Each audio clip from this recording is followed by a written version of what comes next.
안녕하십니까. 법무법인 세종의 노지은 변호사라고 합니다. 이번 시간에는 보이스피싱과 관련해서 어떤 게 보이스피싱인지, 그리고 보이스피싱 전화나 메시지를 받았을 때 주의할 점과 어디에 신고하면 좋을지도 함께 알아보도록 하겠습니다.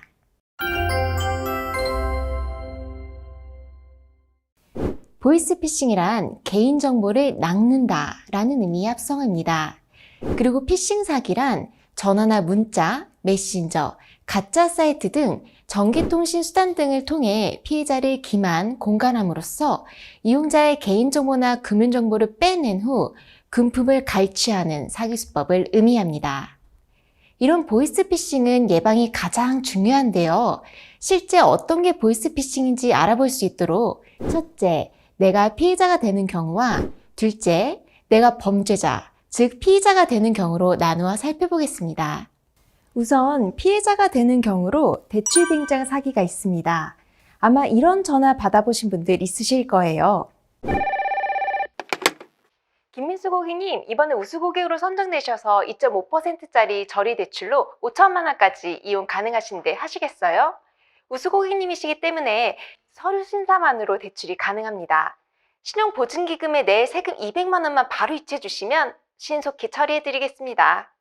또한 수사기관이나 공공기관을 사칭하는 경우도 있는데요. 하늘이시죠? 서울중앙지검의 유재호 검사입니다. 현재 하늘이씨의 개인정보가 도용되게 확인돼서 저희가 수사 중인데 은행 계좌에 있는 돈이 모두 빠져나갈 수 있으니 국가안전 계좌로 이체해야 됩니다. 전화 끊지 마시고 지금 바로 현금인출기 앞으로 가셔서 제가 불러드리는 계좌로 이체해주세요. 이렇게 주로 검찰이나 경찰, 금감원이라고 하면서 뜬금없이 사건에 연루되어 계좌 안전이 의심되니 돈을 자신들이 지정하는 계좌로 이체하라는 경우입니다. 은행과 같은 금융회사 직원이 척하면서 신용등급이 상향되었다거나 아니면 범죄에 연루되지 않도록 수사기관에서 보호해주겠다는 등 솔깃한 말을 하지만 궁극적으로는 돈을 보내달라는 취지이죠. 모두 보이스피싱입니다. 다음으로 가족이나 지인 또는 택배기사님 척하면서 송금하도록 하거나 상품권 구매와 같이 유료 결제를 하게 하기도 하고 주민등록번호를 요구하는 유형입니다.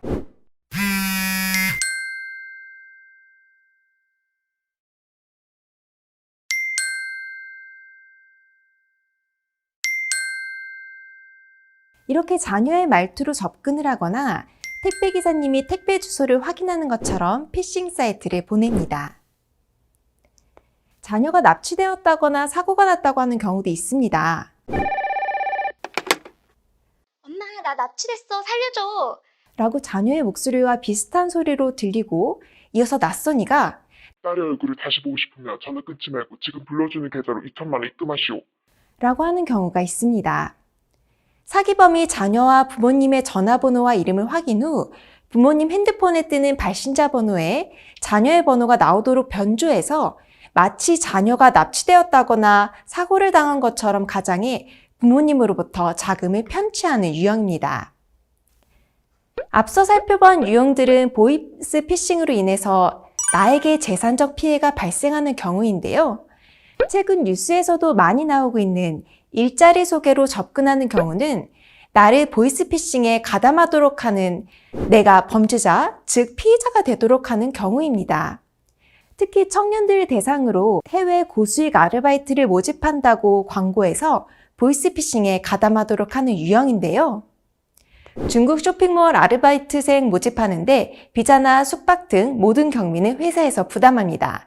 라고 포섭한 후에 일단 해외로 오면 협박을 하고 보이스피싱 교육과 실습을 통해서 스스로 가담하도록 유도합니다.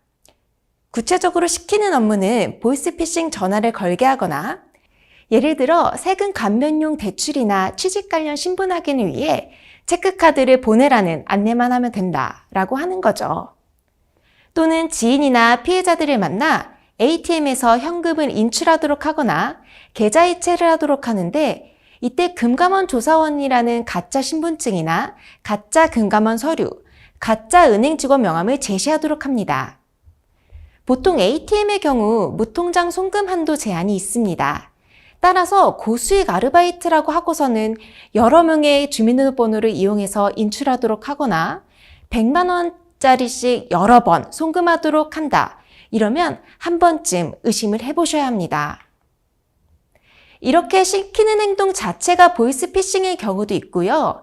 단순 아르바이트로 시작해서 고수익을 얻는 직장을 소개해준다고 유인하는 경우도 있습니다. 처음에는 택배 상자 좀 옮겨주세요. 한 건당 2, 3만 원만 드릴게요. 라고 하면서 아르바이트를 권하고 신뢰감을 쌓은 후에 혹시 다른 고수익 아르바이트 해보실래요? 뭔데요? 하면 현금 찾아서 보내주기만 하면 됩니다. 라고 하는 거죠. 모두 내가 보이스피싱에 가담하도록 하는 건데요. 정말 중요한 게 나는 전화한 거밖에 없어. 나는 현금을 옮기기만 했으니까 괜찮을 거야. 라고 생각하면 안 된다는 거죠. 모두 형사처벌 대상이 됩니다. 구체적으로 콜센터 상담 역할을 하면 범죄단체 조직 가입활동죄에 처해질 수 있고요. 콜센터 상담원이나 ATM 현금 인출의 행동을 하는 경우엔 사기죄 또는 사기 방조죄에 처해질 수 있습니다. 또한 체크카드를 양도받은 경우 전자금융거래법 위반죄에 해당하고요. 차명계좌나 대포계좌를 사용하는 경우 범죄수익금리규제법 위반죄에 해당할 수 있습니다. 또한 범죄인 줄 알면서도 계속하는 경우에는 대부분 구속 기소되고 있고요. 법원에서 실형이 선고될 가능성도 높습니다. 이런 보이스피싱을 예방하기 위해서는 어떤 것을 주의하면 좋을지 살펴보겠습니다. 먼저 보통의 경우 검찰이나 경찰과 같은 수사기관에서 연락이 오면 당황하게 됩니다. 우선 심호흡을 하시고요. 어떤 사건 때문에 연락한 건지 물어보세요. 만일 실제 수사기관에서 연락을 하신 거라면 보통 관공서 오픈 시간인 평일 오전 9시부터 오후 6시 사이에 유선 전화로 연락하실 가능성이 높습니다. 또한 보통 관련자에게 연락하기 때문에 뜬금없이 어떤 사건에 연루되었다는 식으로 전화하시진 않고요. 설령 참고인 조사라고 하더라도 보통은 조사를 위해 언제 서부지검으로 오라고 대면 일정을 잡지 송금을 요구하지는 않습니다. 또한 사기범이 진짜 수사기관에서 전화한 것처럼 믿게 하려고 검찰청 명함을 보내준다거나 영상통화로 가짜 검사실을 보여주는 경우가 있는데요. 실제 사건 관련해서 검찰에서 전화하시는 분들은 실제 명함이 없는 경우가 대다수이고요. 굳이 자기 자신을 증명하기 위해서 검사실을 보여주지는 않습니다. 그리고 금감원이나 금융기관을 사칭하는 경우 금융법 위반을 하였다는 식으로 말하는 경우가 많은데 우선 금융법이라는 법은 없습니다. 또한 금감원이나 금융기관에서는 대출 상품을 미끼로 계좌이체나 현금이체를 요구하지 않습니다. 다음으로 피싱 사이트에 접속하거나 어플리케이션을 다운로드 받은 경우인데요.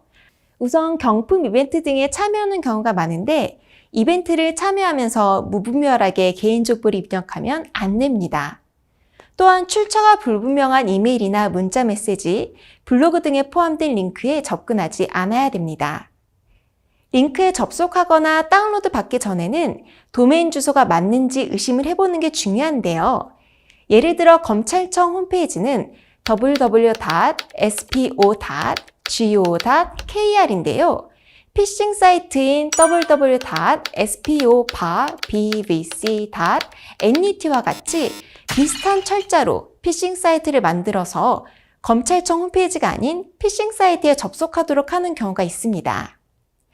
일단 피싱 사이트에 접속했거나 어플리케이션을 다운로드 받은 경우 이미 보이스피싱 조직원이 내 스마트폰을 원격 조작할 수 있어 내 스마트폰으로 검찰청에 전화하려고 해도 실제 검찰청이 연결되는 것이 아니라 보이스피싱 조직원에게 연결되게 하는 경우가 많아요. 따라서 내 스마트폰이 아닌 다른 사람의 전화기를 통해 해당 기관에 확인해 둘 필요가 있습니다. 마지막으로 검찰청이나 국세청, 금감원 등의 공공기관에서는 아르바이트생 모집을 SNS나 전화를 통해 하지는 않습니다.